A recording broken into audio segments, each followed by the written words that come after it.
बरसात का मौसम का आगमन हो चुका था। आकाश गहरे बादलों से ढका हुआ था। हवाएं झोंकों के साथ बह रही थीं, मानो किसी तूफान की आहट हो। कुछ ही क्षणों में हल्की बारिश शुरू हो गई। इस सुहाने मौसम में एक धीमी गति से चलती ट्रेन जसवंतगढ़ रेलवे स्टेशन पर रुकती है। ट्रेन से आकाश और उसकी पत्नी नेहा नीचे उतरते हैं। जैसे ही दोनों ने स्टेशन पर कदम रखा, तेज बारिश होने लगी। बारिश में भीगते हुए वे किसी तरह अपने नए घर पहुंचे। घर एक सुनसान जगह पर था, जहां आसपास कोई नहीं था। गांव के दूसरे घर उस मकान से बहुत दूर थे। घर की हालत बहुत खराब थी, मानो वो सदियों पुराना हो और उसमें कोई रहता ही ना हो। दीवारों पर दरारें थीं और घर वीरान लग रहा था। इस घर को देखो, कितनी वीरान और अकेली जगह पर है। दूर दूर तक कोई भी इंसान नजर नहीं आ रहा। ऐसा लगता है जैसे ये सालों से किसी का इंतजार कर रहा हो। आसपास कोई भी नहीं, बस गहरी खामोशी है। मुझे भी लग रहा है कि जगह थोड़ी सुनसान है, पर चिंता मत करो। मैं एक बार बड़े साहब से बात कर लूंगा, शायद मुझे कोई दूसरा घर मिल जाए। अभी यहीं रहते हैं। बहुत तेज बारिश हो रही है। अगर हम बाहर रहें तो बीमार पड़ जाएंगे और मुझे सुबह ऑफिस भी जाना है। चलो अभी इसी घर में रहते हैं। आकाश दिल्ली के रहने वाले थे। उन्होंने नौकरी पाने के लिए बहुत मेहनत की और आखिरकार उन्हें नौकरी मिल ही गई। शहर से बहुत दूर उत्तर प्रदेश के जसवंतगढ़ गांव में आकाश ने अपनी पत्नी के साथ इस घर में रहने का फैसला किया। दोनों बहुत थके हुए थे और जैसे ही उन्होंने बिस्तर देखा, वे सो गए। आधी रात हो चुकी थी। बारिश रुकने का नाम नहीं ले रही थी। आसमान में बिजली कड़की, जिसकी चमक से नेहा की आंखें खुल गईं। उसने चारों ओर देखा और उसे याद आया कि वो इस सुनसान घर में है। बड़े साहब ने हमें ये कैसा घर रहने के लिए दिया है? यहाँ तो कोई आता जाता भी नहीं है। ऐसा लगता है जैसे हमें दुनिया से दूर इस सुनसान जगह पर छोड़ दिया गया हो। आसपास एक भी घर नहीं है। अगर कभी कुछ हो गया तो मदद के लिए भी कोई नहीं होगा। ये तो कोई रहने की जगह ही नहीं है। यही सब सोचते हुए उसकी नजर खिड़की से बाहर गई। बाहर मूसलाधार बारिश हो रही थी और उस अंधेरी रात में एक पेड़ अजीब तरह से चमक रहा था, मानो सारी बिजली उसी पर गिर रही हो। बिजली की चमक में उस पेड़ के पास नेहा को कुछ दिखाई दिया। वो बिस्तर से उतरी और खिड़की के पास गई। बाहर अभी भी तेज बारिश हो रही थी और सिर्फ उसी पेड़ पर बिजली गिर रही थी, लेकिन उसे वहां और कुछ नहीं दिखा। लेकिन मुझे वहां कुछ दिखा। वहां कोई था। उस पेड़ पर कोई इंसान की तरह बैठा था। क्या ये मेरा भ्रम हो सकता है? हाँ, ये भ्रम ही होगा। इस वक्त वहां कौन बैठेगा? शायद थकान की वजह से मुझे ऐसा लगा होगा। अगली सुबह आकाश ने अपने बॉस से बात की। बॉस, ये घर बहुत सुनसान जगह पर है। आसपास कोई घर नहीं है। क्या आप हमारे लिए कोई दूसरा घर दिलवा सकते हैं? दरअसल मेरी पत्नी गर्भवती है। अगर आसपास कोई घर होगा तो वो भी खुश रहेगी और मुझे भी कम चिंता होगी। ठीक है मिस्टर आकाश, चिंता मत करो। मुझे 2 दिन का समय दो। मैं जल्द ही तुम्हारे लिए दूसरे घर का इंतजाम कर दूंगा। आकाश वापस आया। क्या हुआ? बॉस ने क्या कहा? क्या घर का इंतजाम हो जाएगा? हाँ, हो जाएगा, लेकिन इसमें 2 दिन लगेंगे। क्या हमें 2 दिन इसी घर में रहना होगा? सुबह से ही मन घबरा रहा है। मुझे डर लग रहा है, पर अब आपको ऑफिस काम पर जाना ही होगा। मैं बस इतना चाहती हूँ कि आप जल्दी वापस आ जाएं। मैं यहीं आपका इंतजार करूंगी। आप बेफिक्र होकर जाइए। हाँ नेहा, अभी हमारे पास और कोई इंतजाम नहीं है, तब तक हमें यही रहना होगा। अब तुम 2 दिन इसी घर में एडजस्ट कर लो, फिर हम दूसरी जगह शिफ्ट हो जाएंगे। ये कहकर आकाश ऑफिस चले गए। नेहा घर पर अकेली थी। जब वो बाहर आई और सुबह का नजारा देखा तो उसकी आंखें चमक उठी।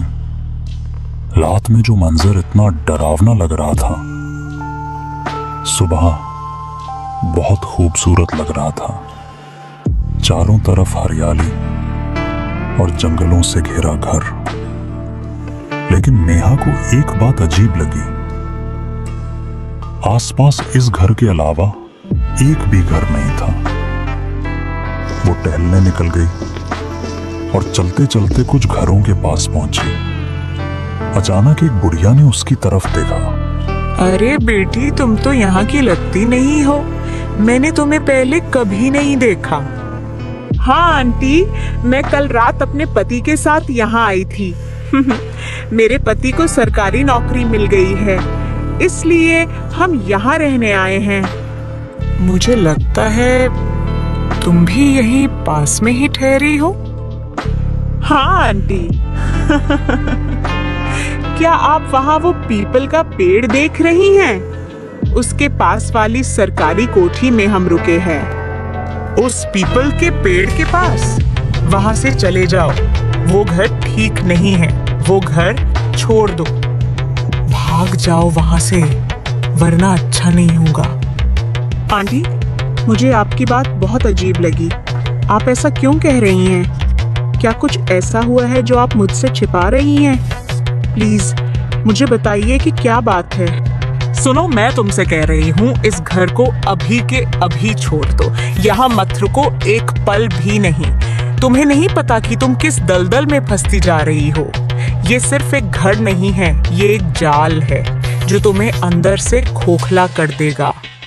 अगर तुम यहाँ से नहीं निकलोगी तो बाद में इतना पछताओगी कि तुम्हारे पास आंसू बहाने के लिए भी कुछ नहीं बचेगा। मेरी बात मान लो, अपनी और अपने पति की जान बचाने के लिए यहाँ से चली जाओ और फिर कभी मुड़कर मत देखना। इस घर को हमेशा के लिए त्याग दो। ये कहकर वो आंटी वहां से चली गई, मानो उन्हें किसी चीज का डर लग गया हो। आंटी की बातों ने नेहा को दुविधा में डाल दिया था।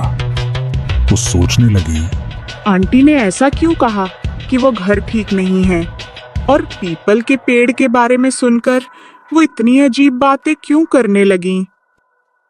नेहा घर वापस आ गई और फिर अपनी खिड़की से उस पेड़ की तरफ देखने लगी। आंटी ने ऐसा क्यों कहा? इस पेड़ में ऐसी क्या खास बात है कि आंटी ऐसी बातें कर रही हैं? मुझे लगता है मैं इस बारे में बहुत ज्यादा सोच रही हूँ। गांव के लोग ऐसी बातें करते होंगे, मुझे ऐसा नहीं सोचना चाहिए। ये सब बस आंटी का वहम है। शाम हो चुकी थी। आकाश भी ऑफिस से लौट आए थे। उन्होंने खाना खाया और सो गए। रात के ठीक 2 बजे नेहा को लगा जैसे उसके कानों में कोई फुसफुसाहट सुनाई दे रही है। उसने इधर उधर देखा, पर सब कुछ शांत था।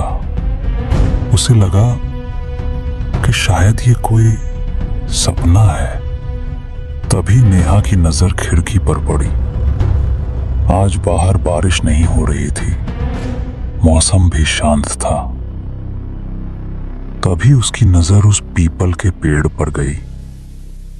उसने उस पेड़ पर एक अजीब सी परछाई देखी। अब उसे यकीन हो गया कि ये कोई सपना नहीं था। कल बारिश में भी उसने कुछ ऐसा ही देखा था, और आज फिर वही परछाई। ये कैसी आहट है? इस सुनसान जंगल में आखिर कौन हो सकता है?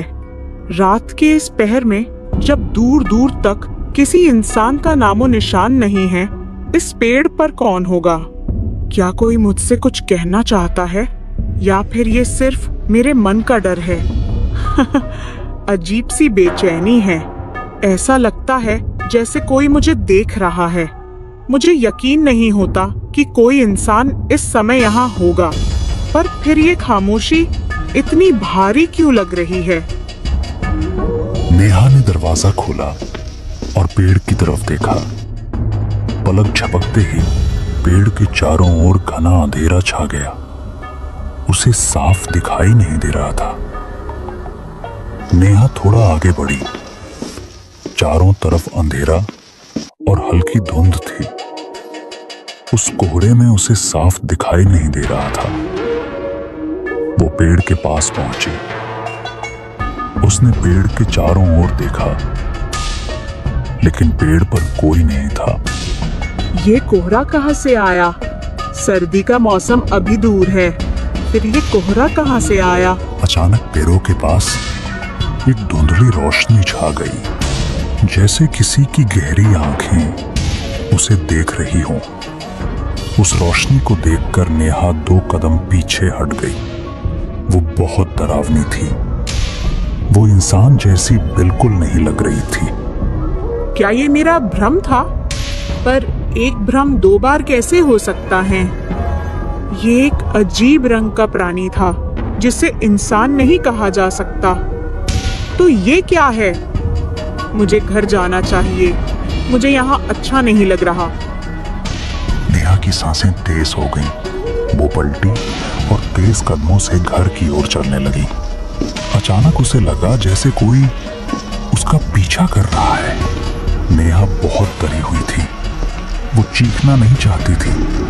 उसने चीखने की कोशिश की, पर जैसे उसकी आवाज दब गई हो। वो घर में घुसी और दरवाजा अंदर से बंद कर लिया। वो चुपचाप बिस्तर पर लेट गई। मुझे लगता है कि वो पेड़ ठीक नहीं है। उस पेड़ में कुछ गड़बड़ है। हो सकता है पेड़ पर कोई भूत हो। तुम क्या कह रही हो नेहा? भूत प्रेत वगैरह तो कुछ भी नहीं है। तुम ऐसी बातों पर कैसे यकीन कर सकती हो? तुम तो पढ़ी लिखी लड़की हो। देखो नेहा, तुम थकी हुई हो, इसीलिए ऐसे सपने आना संभव है। ये कोई सपना नहीं था। वहां कोई था। मैं यहाँ नहीं रह सकती। कृपया यहाँ से चलो। हम कहीं और रहने का इंतजाम करते हैं। देखो नेहा, बस एक दिन की बात है। हम दूसरा घर ढूंढ लेंगे। बस मेरे लिए एक दिन और एडजस्ट कर लो। कल हम कोई दूसरा घर जरूर ढूंढ लेंगे। आप समझते क्यों नहीं?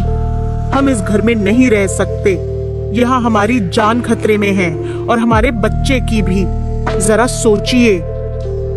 मैं समझ रहा हूँ नेहा, पर तुम्हें भी तो समझना चाहिए कि मैं क्या कह रहा हूँ। मैं क्या देखूं? यहाँ बहुत तनाव है और तुम मुझे यहाँ दुविधा में डाल रही हो। मैं कह रहा हूँ बस एक दिन की बात है। तुम किसी तरह एडजस्ट कर लो प्लीज नेहा, मेरे लिए। नेहा आगे कुछ नहीं कह सकी। आकाश के इन शब्दों ने मानो उसकी आवाज दबा दी। आकाश अपने ऑफिस चले गए। वो शायद थोड़ा परेशान था। नेहा भी बहुत उदास लग रही थी। वो अपने दरवाजे पर बैठ गई और उस पीपल के पेड़ को निहारने लगी। पता नहीं क्यों ऐसा लगता है जैसे ये पेड़ जिंदा है। ये भी हमारी तरह सांस ले रहा है। पता नहीं क्यों मुझे इस पेड़ से एक अजीब सा डर लगता है। पता नहीं हमें दूसरा घर कब मिलेगा। शाम हो चुकी थी। आकाश घर लौट आए थे। उन्होंने नेहा को पुकारा और उसने कोई जवाब नहीं दिया। नेहा कहाँ गई है? वो तो हमेशा घर पर ही रहती है। वो कहाँ गई होगी? वो अंदर वाले कमरे में गए, लेकिन नेहा कहीं नजर नहीं आई। तभी उनकी नजर खिड़की की तरफ गई। पीपल के पेड़ के पास नेहा को देखकर आकाश की जान में जान आई। नेहा, तुम वहां क्या कर रही हो? घर आओ। आकाश की बात का कोई जवाब नहीं आया। आकाश ने फिर पुकारा, नेहा, मैं तुम्हें बुला रहा हूं, इधर आओ। ये कहते हुए आकाश ने नेहा की तरफ देखा, लेकिन उसने कोई जवाब नहीं दिया, मानो उसने कुछ सुना ही ना हो। नेहा, मैं तुम्हें बुला रहा हूं, इधर आओ। नेहा, मैं तुम्हें कब से बुला रहा हूं, तुम यहाँ क्या कर रही हो? हाँ, तुम कब आए? नेहा, मैं तुम्हें कब से बुला रहा हूं, तुम यहाँ क्या कर रही हो? हाँ, मैं तो बस खुली हवा में टहल रही थी। चलो अंदर चलते हैं। नेहा, बस एक दिन की बात है। मैंने अपने बॉस से बात कर ली है, हमें 2 दिन में दूसरा घर मिल जाएगा। ये ऑफिस की ठीक बगल में है और आसपास कई घर हैं, तो तुम्हें वहां रहने में कोई दिक्कत नहीं होगी। ये कहते हुए आकाश ने नेहा की तरफ देखा, लेकिन उसने कोई जवाब नहीं दिया, मानो उसने कुछ सुना ही ना हो। नेहा, तुम ठीक तो हो? हाँ, मैं ठीक हूँ। तुम वहां क्या कर रही हो?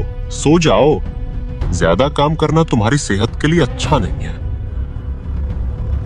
चलो, थोड़ा आराम कर लो। ठीक है। नेहा भी सो गई। आज मौसम साफ था। रात के 3 बज रहे थे। अचानक एक जोरदार बिजली का झटका लगा। आकाश की आंखें खुल गईं। उसने चारों ओर देखा, नेहा वहां नहीं थी। उसने फिर खिड़की की तरफ देखा। बाहर का मंजर देखकर आकाश हैरान रह गया। नेहा एक पीपल के पेड़ पर बैठी थी और वो पेड़, लेकिन नेहा वहीं बैठी रही। ये नजारा देखकर आकाश की आंखें खुली की खुली रह गईं। आकाश दरवाजे पर आए। दरवाजा पहले से ही खुला था। उसने फिर पेड़ की तरफ देखा, लेकिन ये क्या, पेड़ पर कोई नहीं था। ये देखकर आकाश और भी डर गए। एक बार जब उन्होंने अपने कमरे की तरफ देखा तो वो मंजर और भी डरावना था। आकाश ने देखा कि नेहा उनके बिस्तर पर लेटी हुई थी। उन्हें कुछ समझ नहीं आया, क्या हो रहा है।